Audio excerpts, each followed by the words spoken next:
ലൂക്കോസ് എഴുതിയ സുവിശേഷം 17-ാം അധ്യായം 1 മുതൽ 10 വരെയുള്ള തിരുവചനങ്ങൾ. അവൻ തന്റെ ശിഷ്യന്മാരോട് പറഞ്ഞത്,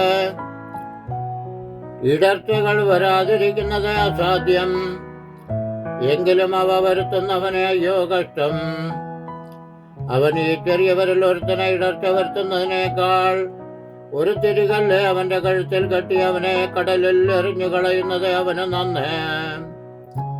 സൂക്ഷിച്ചുകൊള്ളുവീൻ.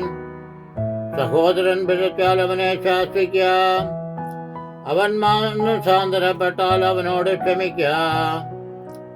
ദിവസത്തിൽ 7 വട്ടം നിന്നോട് പിഴയ്ക്കുകയും 7 വട്ടവും നിന്റെ അടുക്കൽ വന്ന് ഞാൻ മാനസാന്തരപ്പെടുന്നു എന്ന് പറയുകയും ചെയ്താൽ അവനോട് ക്ഷമിക്കാം. അപ്പോസ്തലന്മാർ കർത്താവിനോട് ഞങ്ങൾക്ക് വിശ്വാസം വർദ്ധിപ്പിച്ചു തരണമേ എന്ന് പറഞ്ഞു.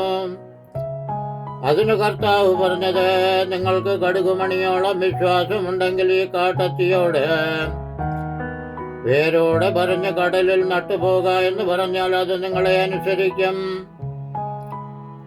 നിങ്ങളിൽ ആർക്കെങ്കിലും ഒഴുകയോ മേയ്ക്കുകയോ ചെയ്യുന്ന ഒരു ദാസനുണ്ടെന്നിരിക്കട്ടെ.